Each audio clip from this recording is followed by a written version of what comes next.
Bonjour tout le monde, c'est Romilou, j'espère que vous allez bien aujourd'hui. Je suis très contente de vous retrouver. En fait, comme vous avez pu voir dans le titre de la mignonnette, je souhaitais qu'on aborde aujourd'hui, alors je vais vous présenter deux oracles bien sûr qui vont peut-être vous aider un tout petit peu. Euh, mais d'abord j'aurais voulu qu'on parle un petit peu, alors bon, bientôt, je vous le dis, bientôt on va dire en novembre je pense, on va pouvoir parler de... enfin, moi face à la caméra. Je pense que je serai libérée de certaines contraintes qui feront que je pourrai vous parler face à la caméra et ça va être beaucoup plus facile pour discuter de certains sujets. Je vais prendre ceci pour pas que ce soit trop, trop moche pour vous d'avoir que ça. Donc là, on va juste prendre 5 minutes pour vous parler d'un sujet qui m'intéresse beaucoup et j'ai vu qu'il y a certaines personnes d'entre vous qui étaient aussi intéressées par ce sujet, qui est donc le sujet de la dépendance affective et d'être codépendant. C'est un sujet qui me passionne pour l'avoir vécu dans mon cœur, dans ma chair, dans mon sang, d'être dépendante affective. Et grâce à une longue thérapie, je pense en être relativement sortie. Maintenant, est-ce qu'on s'en sort complètement? Je ne sais pas. Mais en tous les cas, je me sens complètement libérée et je ne pense plus être dépendante affective. Alors évidemment, comme vous le savez, je ne suis absolument pas thérapeute, donc je vais vous dire quelques petites choses aujourd'hui, à prendre avec modération. Mais simplement, je vais vous parler de plusieurs choses que j'ai notées. Et au fur et à mesure des vidéos, eh bien dites-moi, est-ce que vous voulez qu'on en parle, qu'on fasse un petit thème en début de vidéo, pour que ce soit assez light, on peut faire 5-10 minutes en début de vidéo et après on parle de jeux et d'oracles, ou alors je peux faire une vidéo entière d'une heure. C'est comme vous voulez. Bon, de toute façon, vous savez que ma chaîne va se diriger, toujours avec des jeux, des tarots et des oracles, etc., mais va vraiment se diriger de plus en plus vers le développement personnel, et notamment sur ce sujet de la dépendance affective. Alors, qu'est-ce que c'est la dépendance affective? Alors, je n'aurai pas forcément la science infuse pour vous le dire, mis à part de prendre un dictionnaire, ce que je n'ai pas envie de faire. Donc, en revanche, vous pouvez le faire. Hein, regardez qu'est-ce que c'est que la dépendance affective. Maintenant, moi, ce que je vais faire, c'est que je vais vous donner plusieurs points qui correspondent aux dépendants affectifs et à la codépendance. Et on verra, parce que tous ces points-là méritent d'être développés. Mais globalement, qu'est-ce que c'est pour moi un dépendant affectif? En tous les cas, qu'est-ce que j'ai pu vivre, moi? En fait, je pense que ce sont déjà des personnes qui... alors, il n'y a pas d'ordre, hein. Évidemment, il n'y a pas d'ordre, hein, évidemment, mais... Déjà, ce sont des personnes qui redoutent d'être quittées, pour qui c'est une angoisse terrible et oppressante. Des personnes qui organisent en fait toute leur vie autour des autres, autour souvent de leurs compagnons. Des personnes qui s'oublient. Des personnes qui s'inquiètent en fait de savoir si les autres les aiment d'amour ou d'amitié. Qui sont toujours en train de quémander de l'amour. Ce sont des dépendants, des mendiants de l'amour, dont j'ai fait partie, hein, bien sûr, il n'y a aucun jugement. Ce sont des personnes qui s'efforcent en fait de prouver qu'ils sont assez valables pour qu'on les aime. Et puis qui croient aussi que aimer, ça va forcément avec souffrir, alors que non, on peut aimer sans souffrir. Et après, ça peut être des personnes aussi qui qui recherchent souvent l'amour auprès de personnes qui sont en fait incapables d'en donner, qui perpétuent des rapports qui ne fonctionnent pas. Vous savez que la vie, tant qu'on n'a pas compris quelque chose, elle nous resserre toujours le même plat. Donc, c'est souvent des gens qui sont dans la répétition de beaucoup de choses, qui se demandent tout le temps, en fait, si un jour ou l'autre, ils vont finir par trouver l'amour. Alors qu'en fait, alors c'est facile ce que je vais dire, mais que l'amour, on l'a au fond de soi et qu'on n'a pas forcément besoin, impérativement, on n'a pas impérativement besoin d'être aimé éperdument pour être heureux. C'est souvent des gens, je vous dis, ça a été mon cas, qui se sentent ni heureux, ni satisfaits, jamais en paix avec eux-mêmes, en fait, qui cherchent toujours le bonheur à l'extérieur d'eux. des gens qui s'accrochent à toutes les choses, quoi, à tout ce qui peut être bon pour eux, tous les gens à tous les gens qui peuvent leur apporter du bonheur. Souvent, ce sont des gens, comme ça a été mon cas, hein, qui n'ont pas reçu forcément d'amour au départ, enfants, qui n'ont pas reçu d'approbation de leurs parents, qui n'ont pas eu de validation de leur état d'être, de leur venue. Des gens qui ne s'aiment pas eux-mêmes, Dieu sait que ça a été mon cas. Des gens qui recherchent désespérément voilà, l'amour et l'approbation. Et tout ça font que eh bien, nous sommes des personnes dépendantes affectives et codépendantes. Donc voilà, pour ne pas faire trop lourd aujourd'hui, ça prend 5 minutes, mais voilà, tous ces thèmes-là, si vous voulez que je vous les réécrive, je vais, parce qu'il en manque tellement, mais je réécouterai ma vidéo et puis je vous les écrirai si vous voulez que je vous les mette en barre d'infos. Mais tous ces thèmes-là, ce que je vous propose, c'est qu'on les traite, donc un par un, ou sur une vidéo entière, mais je pense qu'elle ne suffira pas. Après, je vous dis bien, hein, je ne suis pas thérapeute, c'est pas mon métier, même si je suis en train de faire plein de formations là-dessus, qui soient validantes, pour être légitime, pour pouvoir vous en parler de manière plus significative plus tard. Mais voilà, ça me passionne, et si vous voulez, on pourra en parler avec mon ressenti, et puis surtout mon vécu, qui a été très très compliqué à ce niveau-là. Voilà, la dépendance affective, c'est quelque chose, il faut impérativement tenter de s'en sortir parce que ça rend tellement malheureux. Et voilà, donc il faut essayer de faire quelque chose. Voilà. Écoutez, on va regarder 2 oracles qui vont apaiser cette conversation qui peut être un petit peu lourde. Et n'hésitez pas à me dire ce que vous pensez de ce sujet. Est-ce que vous voulez que j'aille plus loin? Est-ce que ça vous intéresse? Il y a 3 ou 4 personnes qui m'ont dit que oui, mais voilà, de toute façon, même pour ces 3 ou 4 personnes, je le ferai. Voilà, dites-moi si vous voulez qu'on rentre sur des petites séances ou sur des vidéos entières, etc. Et à ce moment-là, je vous mettrai à chaque fois en mignonnette le thème qu'on abordera pendant les 5 ou 10 premières minutes de la vidéo. Puis comme ça, vous irez voir si ça vous intéresse ou pas. Alors, moi, ce que je vous propose, justement, si vous... Alors, évidemment que ça ne va rien régler, on est bien d'accord. Hein, là, on va être dans du light. Si vous avez besoin de... Vous n'êtes pas bien, que vous êtes devant votre téléphone en train d'attendre un pauvre retour de SMS, vous avez envoyé un SMS à quelqu'un, vous attendez un retour et vous êtes oppressé, vous avez l'impression de ne plus pouvoir respirer ni rien parce que vous attendez ce SMS, par exemple, hein, mais moi c'est ce qui m'est arrivé pendant des années. Vous ne comprenez pas pourquoi la personne ne vous répond pas, vous ne comprenez pas parce que voilà, quelqu'un vous quitte et vous avez l'impression que le monde s'écroule, vous n'avez plus aucune ressource, vous n'avez plus aucune envie même de vivre. Vous voyez, vous comprenez ce que je veux dire, vous ressentez, j'espère que vous ressentez ce que je veux dire, vous l'avez peut-être vécu ou pas, j'espère que vous ne l'avez jamais vécu, mais enfin en tous les cas, si c'est le cas, on a l'impression que, voilà, comme dirait, c'est quoi ce proverbe qui ne va pas être dans l'ordre, mais... Il y a une personne qui nous manque et on a l'impression que... Oh, pardon. Et on a l'impression que, voilà, que la terre est vide. Mais non.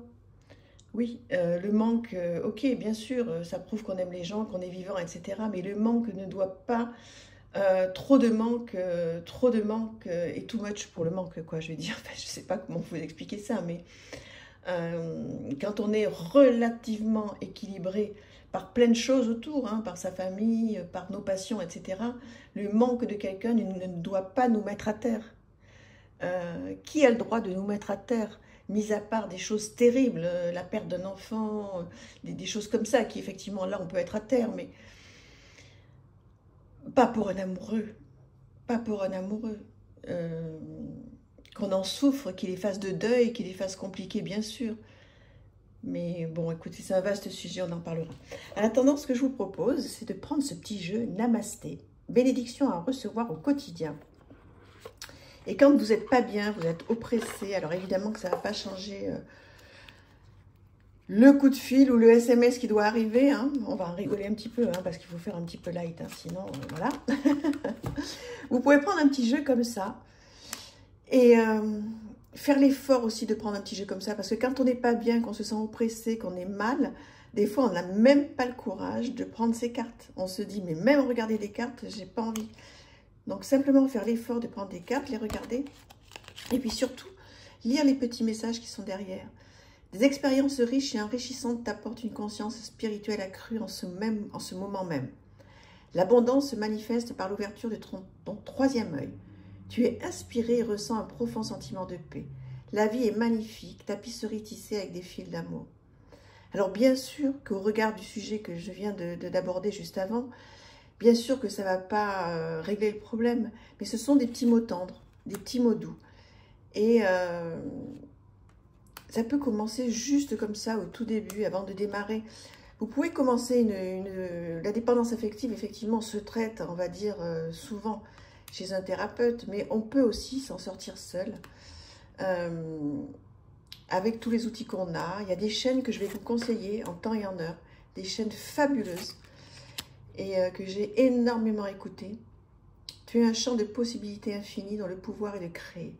Chaque atome qui te compose est rempli d'un potentiel qui peut se modeler sous n'importe quelle forme.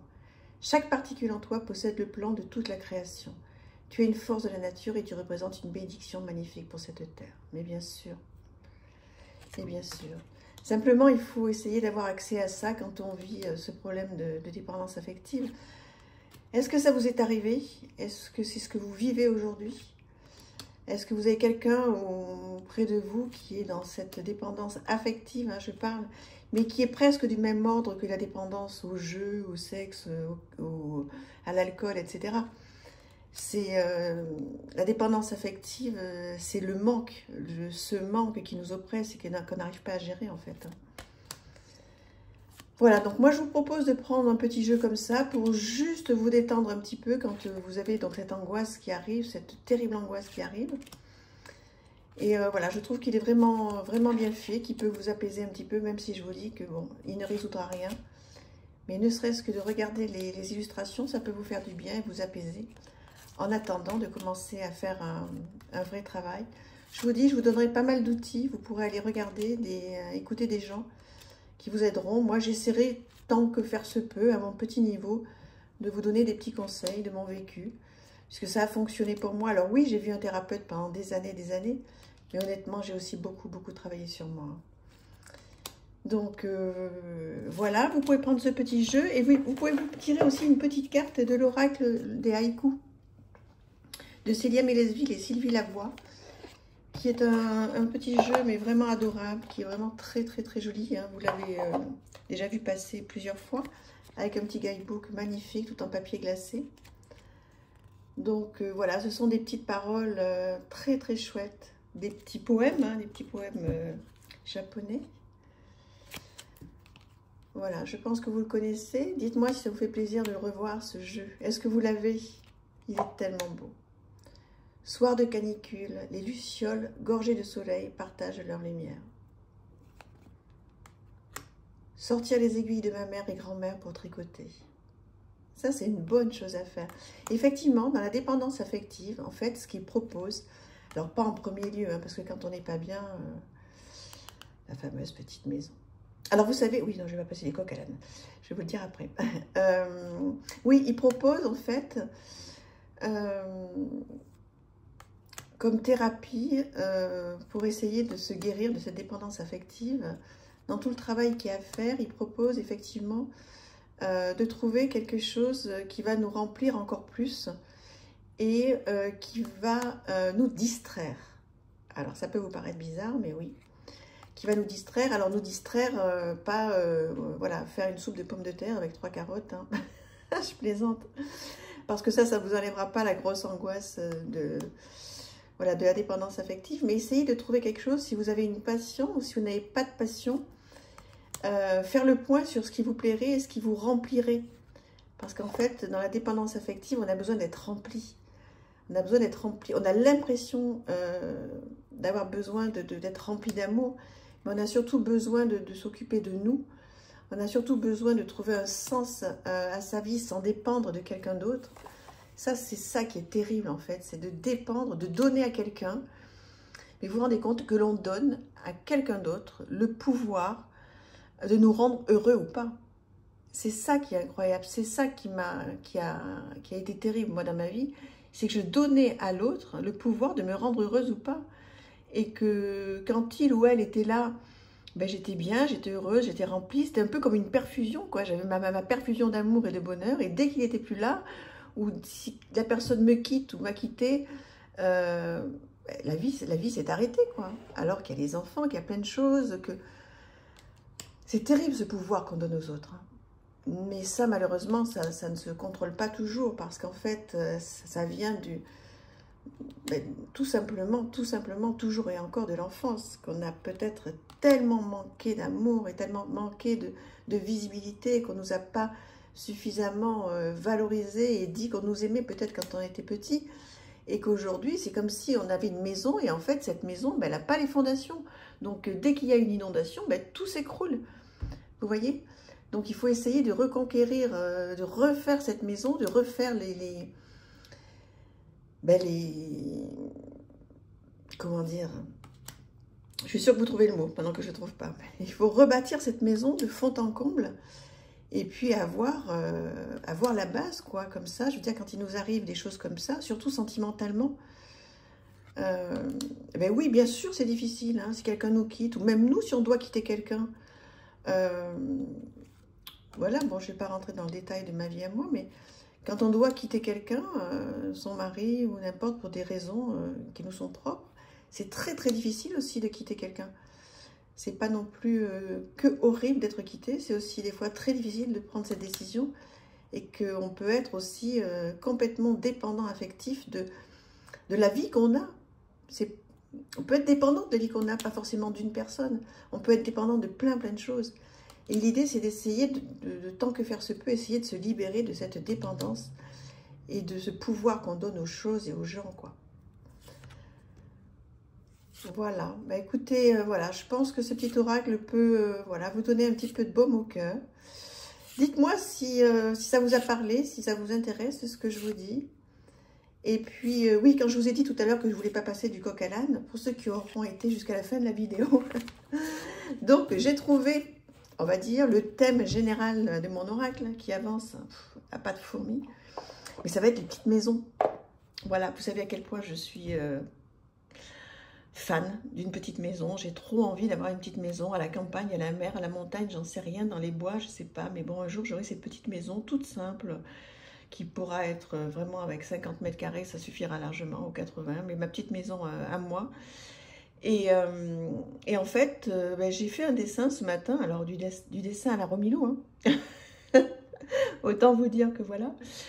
Et j'ai commencé à peindre dessus, à faire des petits collages, des petites choses, et j'ai peint une petite maison, voilà. Et je me suis dit, j'avais déjà fait plusieurs cartes, et je me suis dit, ça y est, c'est ça. Je veux que ce soit un oracle sur des petites maisons. Alors après, je ne sais pas qu'est-ce que ça va donner, hein. Vous savez que ce n'est pas un oracle pour mettre en vente, hein, donc c'est pour moi au départ et puis pour vous le présenter. Donc on va voir. Voilà, vous avez le thème. Je vous embrasse. Merci infiniment d'être là. À bientôt. Merci, au revoir.